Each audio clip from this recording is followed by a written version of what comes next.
Have you ever stood up too quickly and felt your legs buckle just a little? Or maybe you've gone for your usual afternoon walk only to find your legs feel heavier than usual, tired, wobbly, or even a little weak? Maybe it's not the walking that's changed, but you feel like something has shifted. Your strength isn't quite what it was. Your balance feels off. And you're wondering, is this just age catching up to me? But what if it's not just age? What if part of the reason your strength, your balance, and even your energy are fading faster than they should is something you're eating every day, something you were told was healthy? What if it's your fruit? You see, most seniors, loving, well-meaning, health-conscious people, are told to eat more fruit. Doctors, nutritionists, magazines, even family members repeat this message over and over. Fruit is good for you. It's natural. It's heart-healthy. It's full of vitamins. And that's not entirely wrong. But it's also not the whole story. And for those of us over 60, especially if you're less active than you used to be, this partial truth can be silently dangerous. Because not all fruit acts the same in the body of a senior. Not all fruit helps circulation, supports your muscles, or protects your brain.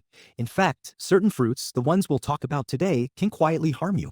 They spike your blood sugar, steal your energy, strain your circulation, and yes, even weaken your legs. And it's not about sugar alone. It's about how your aging body reacts to the specific compounds inside these fruits. Your metabolism changes. Your blood vessels become more sensitive. Your body no longer handles fruit the way it did in your 30s or 40s. And if no one tells you this, if you keep eating these fruits thinking you're doing the right thing, you could be slowly trading your strength for sweetness.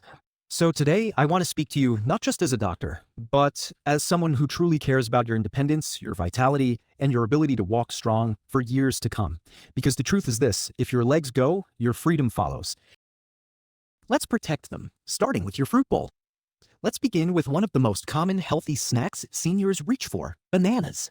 Bananas seem harmless. They're soft, easy to chew, rich in potassium. They're everywhere, in morning smoothies, lunch bags, hospital trays. But what no one tells you is that bananas are contextual.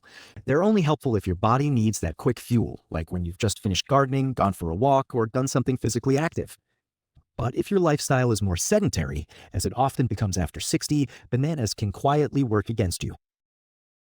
Because one medium banana contains about 14 grams of sugar and very little fiber, fat, or protein to slow it down. That means the sugar hits your bloodstream fast.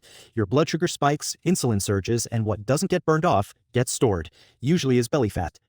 That visceral fat doesn't just make pants tighter, it surrounds your organs, increases inflammation, and raises your risk of diabetes and heart disease. And it gets worse. Bananas are rich in potassium, which is great, but most seniors are low in magnesium, a crucial partner mineral. When potassium is high and magnesium is low, you may start to experience muscle cramps, restless legs, or nighttime toe spasms. Ironically, many seniors eat more bananas to fix the cramps, thinking they need more potassium when what they really need is magnesium. If you love bananas, you don't have to give them up completely. Just pair them with protein or fat like almond butter, or add them to a balanced smoothie after a walk, and limit them to once or twice a week, not daily. Next up, grapes. Grapes are nature's candy. Bite-sized, juicy, and easy to snack on. But here's the problem. Grapes are almost pure sugar. Just a handful, 15 to 20 grapes, delivers over 20 grams of sugar, more than many candy bars. And they digest quickly, spiking your blood sugar almost immediately. That's especially dangerous for seniors dealing with insulin resistance or prediabetes, but it's not just about sugar. The sugar rush from grapes can cause swelling in the ankles, puffiness in the fingers, and that all too familiar heavy leg feeling by afternoon. If you've ever felt your legs start to ache or your balance waver as the day wears on, grapes could be a hidden culprit. The solution? Swap grapes for berries, like blueberries, raspberries, or blackberries. These are lower in sugar, higher in fiber, and packed with antioxidants that actually support your blood vessels and help reduce inflammation. Let's talk about watermelon. Watermelon, the icon of summer, the fruit of picnics and childhood memories. It's light, right? Refreshing, but also incredibly deceptive. Watermelon is about 92% water, but the rest is mostly sugar. It has a very high glycemic index, meaning it spikes your blood sugar faster than white bread. And for older adults with declining insulin sensitivity, this is a recipe for disaster. When blood sugar spikes from watermelon, it crashes soon after, leaving you shaky, foggy, and drained. And over time, repeated spikes damage your microcirculation, the tiny blood vessels that deliver oxygen to your fingers, toes, eyes, and brain. That's why so many seniors begin to feel tingling in their feet, cold hands, dizziness when standing, or even slow healing of cuts and bruises. It's not always age. Often, it's poor blood flow.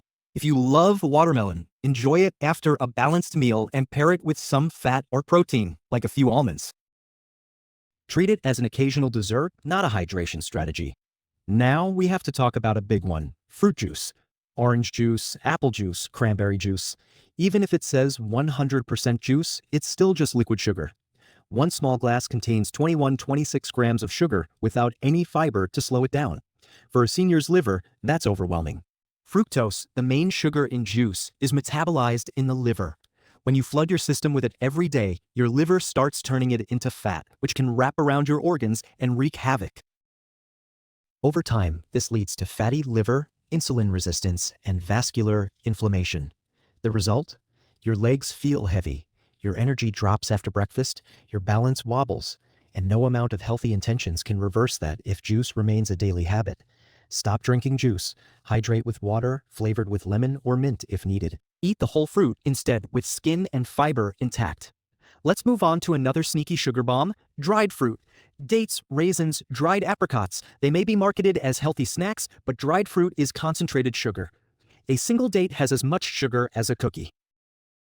A cup of raisins? Nearly 85 grams of sugar. And because they're small and chewy, they're easy to overeat. Worse, dried fruit dehydrates your body? Yes, you heard that right.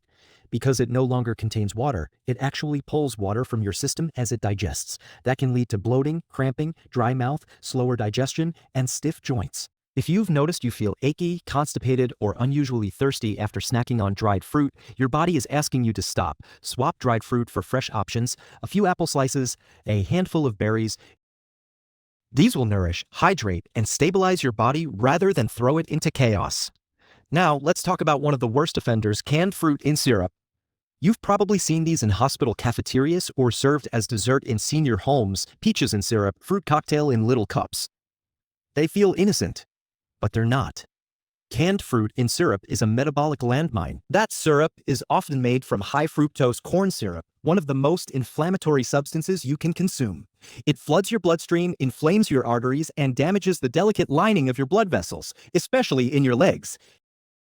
Over time, this reduces blood flow, starves your muscles of oxygen, and leads to leg pain, swelling, and even nerve symptoms like tingling or numbness. Even the so-called light syrup versions aren't safe. They still spike your blood sugar and deliver more sugar than a candy bar. Worse, the fruit inside has been cooked and processed so heavily that most of its fiber, structure, and vitamins are gone. All you're left with is soft, sugary pulp and inflammation in disguise. The fix? Never buy canned fruit in syrup again. If you must buy canned, choose fruit packed in water or its own juice, then drain and rinse it. Or better yet, buy frozen fruit with no added sugar. And finally, overripe mangoes. Mangoes, in moderation, can be part of a healthy diet. But when they're overripe, their sugar content increases while their fiber decreases. That means you get a flood of fast sugar, leading to dizziness, fatigue, and impaired circulation. Many seniors blend mango into smoothies, unaware of how much sugar they're adding to an already fragile system. If you enjoy tropical fruit, opt for green apples, pears, or avocados. Yes, avocados are technically a fruit. They're rich in healthy fats and potassium, which support muscle tone and hydration without the blood sugar crash. So what does this all mean? It means you don't need to fear fruit, but you do need to choose wisely. After 60, your body needs foods that stabilize, not spike, that strengthen, not sabotage, that support your circulation, your balance, and your ability to walk strong every single day. If your legs feel weak, if your energy crashes mid-morning, if your muscles cramp or your ankles swell, don't just blame age. Look at your plate. Look at your fruit bowl. Eat berries. Eat apples. Eat pears with the skin. Drink mineral-rich water. Add magnesium through greens and pumpkin seeds. Pair fruit with fat or protein. And most of all, listen to your body. It's speaking to you. Every symptom is a signal, and it's never too late to change direction. Because your strength is still in there. Your balance, your stability, your clarity, they're not lost. They've just been waiting for the right support. So walk strong, Feed your body the way it deserves to be fed. Choose fruits that protect, not poison, your muscles. Because the truth is this, if your legs go, your freedom follows. And here on Senior Health Tips, we're not letting that happen. If you found this helpful, if you learned something today that made you stop and think, please like this video and subscribe to the channel. Your support helps us keep creating these vital, life-protecting messages for you and your loved ones. And remember, you're not aging alone. I'm right here with you every step of the way.